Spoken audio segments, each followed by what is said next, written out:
Hello guys, very good afternoon. I welcome you all to my YouTube channel.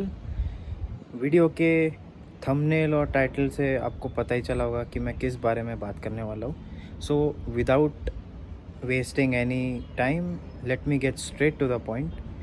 So as an international student, we are required to bring a set of documents along with us when we travel overseas for our studies. So ये video सिर्फ international students तक ही limited है. सो अगर आप आपके मतलब work visa पे आ रहे हो तो हो सकता है कुछ डॉक्यूमेंट्स ओवरलैप होते हो, एज इन थोड़े बहुत सिमिलैरिटीज़ होंगे but not all. So my particular video is only restricted for the international students. So जो कोई भी जुलाई इनटेक में आ रहा है या मूविंग फॉरवर्ड नेक्स्ट सेशन में आ रहा होगा तो this would be helpful for you all.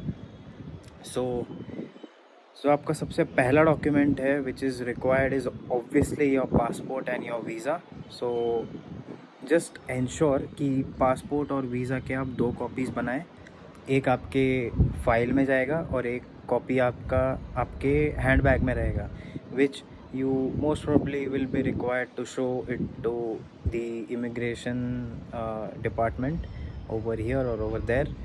So आपका पासपोर्ट हो गया, देन आपका वीज़ा हो गया.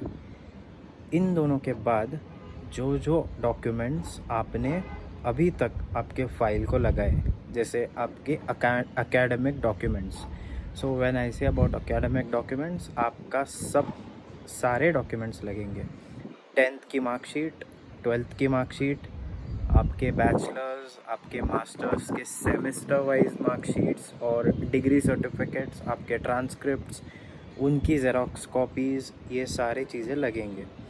इसके साथ साथ we move ahead on your experience letters, your joining letters, basically your work history. If you are someone who happens to work for 1 year, 2 year, 3 year, whatever, तो आपने जहाँ जहाँ पे काम किया है उसके सारे एक्सपीरियंस लेटर्स लाना आपको ज़रूरी है. उसके साथ साथ आपका फॉर्म 16, आपका ITR 2 साल का, जस्ट इंश्योर दैट उनके कॉपीज़ भी आप लेकर आओ. और आपके जो KYC रिलेटेड डॉक्यूमेंट्स होंगे जैसे आधार कार्ड, पैन कार्ड, आपका ड्राइविंग लाइसेंस. सो अब मुझे ड्राइविंग लाइसेंस पे भी बहुत सवाल आएगा कि आपने इंटरनेशनल ड्राइविंग परमिट क्यों बनाया. The reason is very simple. I know कि ऑस्ट्रेलिया में Indian driving license up to 6 months valid है, but the only reason I opted for a driving permit is because वो 1 साल के लिए वैलिड होता है एंड जगह भी नई है, देश भी नया है. I do not wanted to go through all the mess कि 6 months के बाद तुरंत मुझे विक्टोरियन ड्राइविंग लाइसेंस पे अपग्रेड करना पड़े. आई वाज लाइक कि टाइम ज़्यादा जाएगा एक नया ड्राइविंग लाइसेंस पाने के लिए. सो अपने होम कंट्री की सिस्टम हमें पता है. सो आई ऑलवेज थॉट कि यहाँ पे अब now that I have resigned and I am serving my notice period, I had time on my side. So मैंने मेरा इंटरनेशनल ड्राइविंग परमिट निकाल के लिया and it was hassle free. मतलब सारा परिवहन के वेबसाइट पे से ही काम सब चीज़ें होती है. वहाँ पे कुछ सेट ऑफ डॉक्यूमेंट्स होते हैं जो आपको अपलोड करने बनते हैं, जैसे आपका पासपोर्ट, आपका वीज़ा, आपका इंटरनेशनल जो भी ट्रैवल टिकट है वो, और आपका KYC रिलेटेड 1 या 2 डॉक्यूमेंट्स और पूछेंगे. And then you need to basically go to your RTO, वहाँ पे सबमिट करो. Within 2 days you'll get it. Process is quite simple. तो IDP मैंने उस वजह से ही लिया कि 1 साल के बाद ही फिर विक्टोरियन ड्राइविंग लाइसेंस पे मैं शिफ्ट करूँगा. और ऐसा भी होता है कि किसी नए देश में हम जाते हैं तो we are not confident about how other people drive, और वहाँ के रोड रूल्स अलग होंगे. तो पहले 6 महीने तो हमें वो समझने में ही जाएंगे कि क्या कुछ उनके रूल्स हैं, लोग कैसे गाड़ियाँ चलाते हैं, हम उसको किस तरीके से अडेप्ट कर पाते हैं. तो ये सारी चीज़ें हैं. That's why I opted for an international driving permit. But sorry, इस पे ज़रा मैं ज़्यादा ही कुछ बोल गया. I just move straight to the other point. So इसके बाद आपका ऑब्वियसली फॉरेक्स कार्ड भी लगेगा फॉर द इनिशियल 1 और 2 मंथ्स। जब तक आपका बैंक अकाउंट ओपन ना हो तब तक आई वुड रेकमेंड कि आप फॉरेक्स कार्ड मंगवा लो, जिस किसी भी बैंक का हो, चाहे डजेंट मैटर एक्चुअली। हाँ, if you get into the details then it would actually matter, because HDFC के भी है जिनके थोड़े चार्जेस हाई है, ICICI बैंक का है, RBL का है, बहुत से बैंक्स हैं, आपको मिल जाएंगे। Just weigh in the pros and cons. मुझे जो बेटर लगा, जो कन्वीनियंट लगा, मैंने ले लिया, बिकॉज मैं तो 1 महीने के बाद वो कार्ड यूज़ भी नहीं करूँगा, सो आई नो दैट। और उनका रीलोड वगैरह फ़ीस भी होता है, so just ensure that before opting for a forex card आप उसकी पूरी जानकारी पढ़ के लो, एंड तभी you take a call which to take and which not to. So ये एक चीज़ हुई। और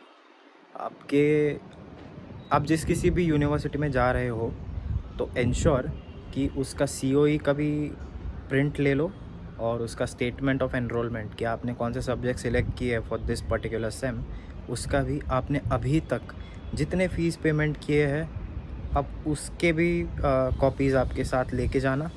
और इसके साथ साथ आपका अकोमोडेशन डेटा, या फॉर एग्ज़ाम्पल अगर आप कहीं पे लीज़ पे रहने वाले हो फॉर द नेक्स्ट 1 ईयर और 6 मंथ्स और 3 मंथ्स और 1 मंथ वटेवर, तो उसके साथ साथ जो आपने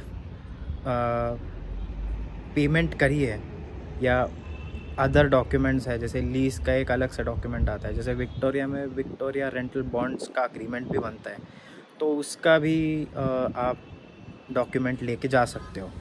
सो जस्ट इंश्योर कि आप जहाँ जहाँ पे भी आपका साइन कर रहे हो, जहाँ जहाँ भी आप पेमेंट कर रहे हो, तो वो सारी चीज़ें लेके जाना।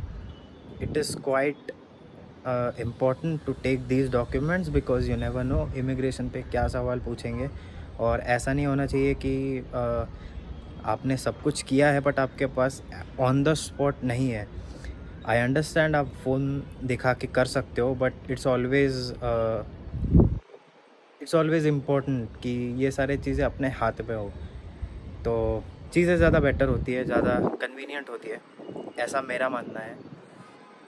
और और क्या था, I am just thinking out loud. तो बात करते हैं इसके बाद स्टेशनरीज़ की। सो आपका जो पासपोर्ट साइज़ फ़ोटोज़ होते हैं, just ensure that you take approximately 16 to 25। वहाँ पे पता नहीं कितना कॉस्ट है उन सबको बनाने का, और कितने इजीली हमें मिलेगी। तो इट्स बेटर कि अपने यहाँ पे वैसे भी ये सारी चीज़ें चीप में मिलती है। Bring it along. आपका फेविकॉल, फेविक्विक, जो भी है छोटा मोटा चीज़ें, वो सब लेके आओ। पेन, रिफ़िल, और क्या होती है, 1-2 नोटबुक लेके आओ, है ना, स्टेपलर, ये सारी चीज़ें लेके आओ। I did not think to cover this up, but ये छोटी चीज़ें हैं and people tend to miss on the details, so I just thought to put it out. So जो कोई भी ये वीडियो अभी देख रहा है या बाद में भी कोई देखेगा, it would be helpful for them. So for that reason. और बाकी तो मैंने कवर कर ही दिया है मोस्ट ऑफ द थिंग्स। अगर इफ़ यू थिंक कि I have missed some documents या some things which need to be taken, तो do let me know।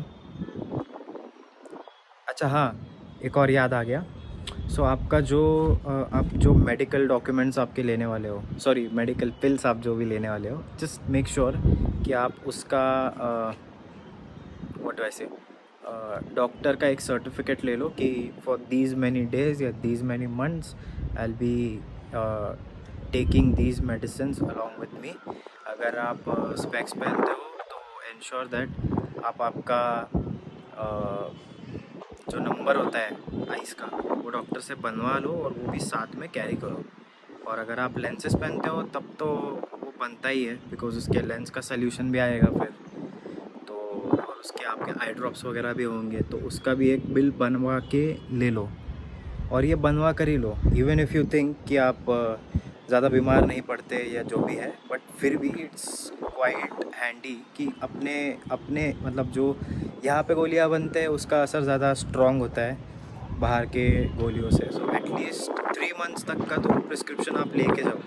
सर्दी, खांसी, ज़ुकाम, स्टमक अपसेट या मे बी क्या बोलते हैं ड्राउजीनेस वगैरह, ऐसे कुछ गोलियाँ वगैरह मिलता है तो just bring it along.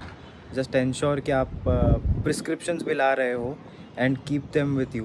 Bag वैग में मत रखो, जेब में रखो आपके। पूछेंगे आपको इमिग्रेशन डिपार्टमेंट पे चेकिंग के टाइम, तो तभी आप दिखाने में आसानी होगी। बैग वैग में मतलब देखने की ज़रूरत नहीं है, जेब में रखो। That's it. ज़्यादा बोल गया मैं शायद, आई डोंट नो, टाइम ज़रा ज़्यादा हो रहा है, but I think it was essential to cover this up. So thanks for watching, and if you have liked this video, please ensure that you share it with those who are thinking to come to Australia for their higher education, and I wish you all the best. Take good care. Bye.